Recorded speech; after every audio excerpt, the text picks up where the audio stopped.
We are just about there. Everything is finally hooked up. We are all ready to go.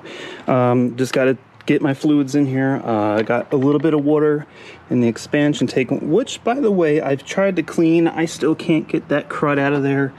And if you look closely, you can see that like dark yellow line. Well, that's like a film that I can only reach down so far in there and clean off. That's coated this entire thing. So maybe down the road I need to look into a new expansion tank, but for now this will be fine.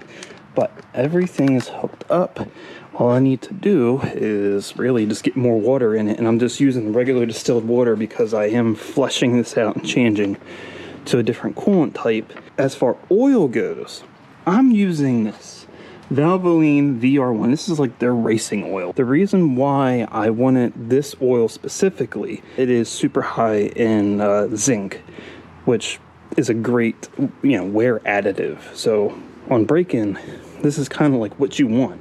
Not to mention, it's like right on the shelf, and there was a deal going on, so it's like, it was perfect. So yeah, I just got to finish putting this stuff in. We can go ahead and hopefully start it up and get it going. But look at this stuff. It's crazy.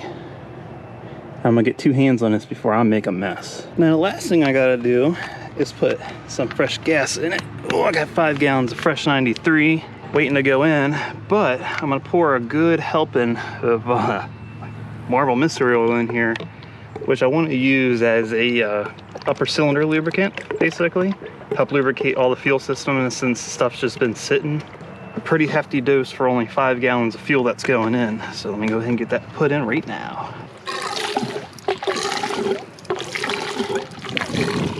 All right, fresh fuel is in. Now it's time to prime the engine.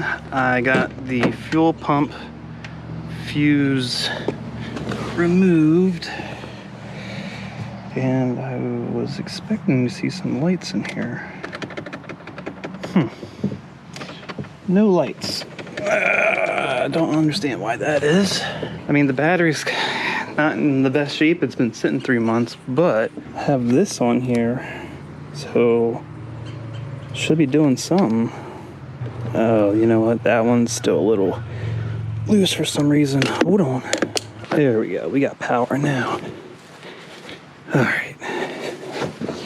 So, see if we get oil pressure.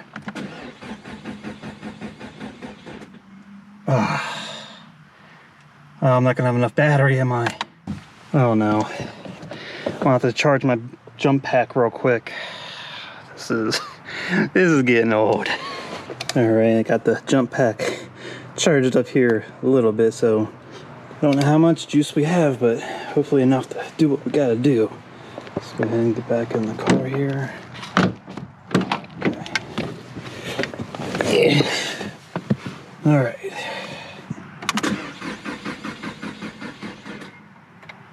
I don't know why it's having such a tough time starting, and then it only gets a couple cranks in before it just... I mean, I know the battery's dead, but the jump pack was almost fully charged, and then it just croaked out. That doesn't make any sense at all. So I really just gotta get it turning over. The battery's not strong enough right now, so I gotta get it going. Like, I turned it over a few times. I think there's oil flowing through everything, but now I'm actually gonna try to start it. So, here is the first sound of my hopefully the first sound of my newly rebuilt Ecoboost. Let's go.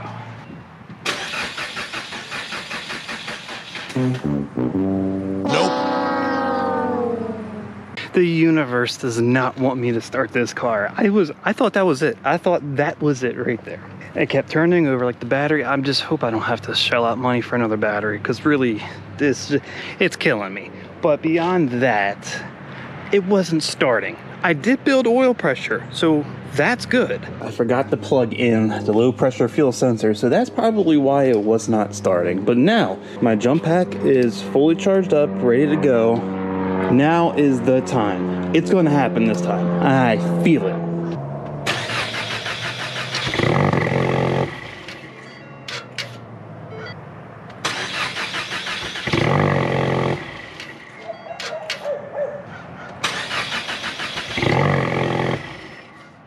And it is my luck. That is all we're gonna hear on the first start. The battery is too far gone. I don't know if I can charge it up. I'm gonna go and grab a charger from somewhere and see if that will save it. If not, I'm gonna be spending more money fixing this car. But the good news is it did start and it did run, even though for a few short seconds, which is good. At least I know it does that much. But it's not going to run without the battery. It just cuts off. The battery's way too far gone. So you know, there's some good and bad with that. So let me go get this dang battery charged up so we can actually get this thing running. So I just went and picked up one of these just to go ahead and try to get this battery charged up, because I don't think it's gonna start any other way. I have been taking some time here and cleaning the terminals, because there was quite a bit of corrosion that I still need to clean up on the negative terminal here, and that definitely could be causing some problems. So taking care of some of that right now. I'm gonna go ahead and pop this charger on real quick. Probably let it sit on for, I don't know, a couple hours, I guess. See where that gets me, because the battery should be fine.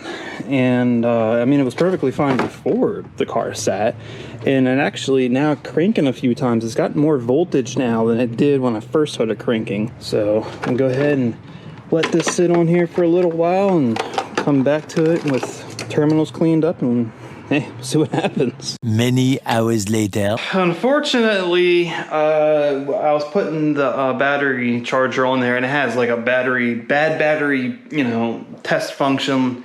Like, it knows if the battery is not going to take a charge, and then the battery is deemed bad, and then you got to replace it. Not that I'm upset. I spent $40 on a battery charger. I'm sure I'm going to need one eventually. It just wasn't now. So unfortunately, the stock Motorcraft battery, no more good. It is shot. So I have to go and get a new battery. So I'm gonna go ahead, get a new battery put in, and then hopefully we're gonna go out there, give it a crank for the last freaking time. I hope. I need all the luck I can get. You know, cross your fingers, your toes, your penis, your ass, whatever you can freaking cross for good luck, do it. I'm gonna need it.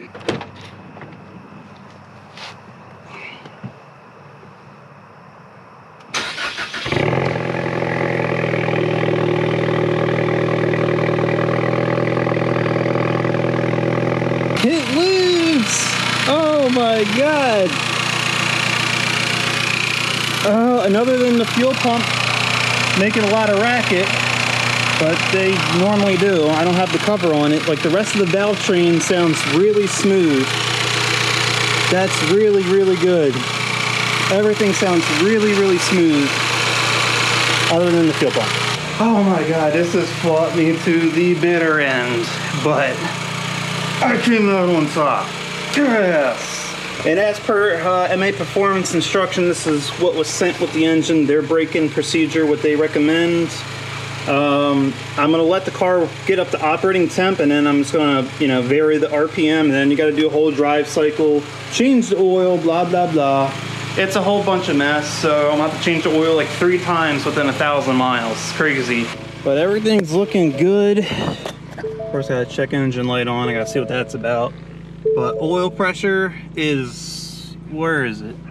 60 or so at idle. That's not bad. That's pretty good. Oh wow, you know what? I can already tell this engine revs up a little quicker.